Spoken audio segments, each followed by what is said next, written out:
Yeah, I need to keep putting this up, and I need to explain your inequity. That's one thing they don't want me to do. They'd be like, I want them to correct their problems, and like the mind controllers, gaslighters, want to pretend that they haven't been doing the evil the entire time. They want to be like, okay, can you forgive me, and can I go forward from this point forward? I'm like, no, I'm not Jesus. I'm not forgiving you. You're going to atone. You're a full-grown adult. You've been doing wrong for a long time. Stop making me forget what your crimes against me are so you get away with it.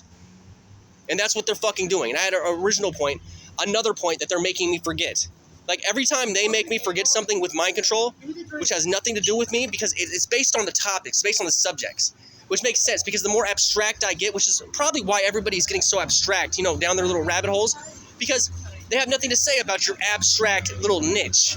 And the closer I get to this mainstream argument, the more I can't fucking argue it anymore, because they're doing mind control. And that is criminal. And if the American state is complicit, the American state needs to dissolve. If the Jewish state is doing mind control and is complicit, the Jewish state could go away.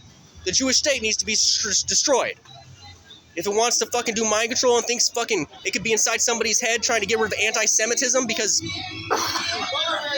racism is worse than mind control, it isn't, but that's what they think, they should be destroyed. They're actively doing with me right now, and nobody fucking cares. Because all these people are complicit with a criminal system. And it sure as fuck ain't Republican. It's liberals. And they have their own little private constituency. They want to get rid of the white man because we argue too much with them. And all this is designed for a bunch of rich white fucking liberals and a bunch of rich white Jews. Ain't none of this for us. This displaces us. And I had an original point I was going to make. And I think that was it. Oh, yeah, right, because they don't want me to talk about the law. Hey, criminal threats. You do not write your emotions into the law. Your emotions are neither logical nor reasonable.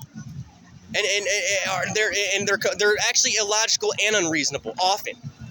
And intelligent people don't tend to base barely anything on how they feel. You know, because, you know, like, I can hear a loud noise and jump. Like, I can see a birdie and it could be completely distraught and I have no idea why.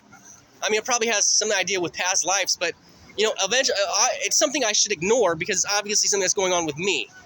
When you start writing your feelings into the law, you start writing fiction into the law because your feelings are often not based on reality. And then if you are punishing people based on people's feelings, you are punishing people based on how they feel or how they interpret something from somebody else. You're punishing somebody on unreasonable measurements, illogical and unreasonable measurements. So again, with the criminal threats and you dumb, stupid, fucking, I want to call them Gen Z, not Gen Z, Gen Xers, that are really just in the closet racists, right, and too scared to actually say something to black people, that end up growing up and voting in laws like criminal threats that make bullying, that make all the stuff that black people do completely illegal and easy to arrest them. That's exactly what that is. These Gen Xers lie to you. They virtue signal all the time. But those Gen Xers didn't live with these people. I live with these people. And these people want to tell me to stop saying the N-word and stop saying this and stop saying that. They ain't even down there. I don't see them on Skid Row. I don't see these rich white liberals trying to tell me to talk to these people nicely down here on Los Angeles Street or on 6th Street. Where the fuck are they? How about they shut the fuck up?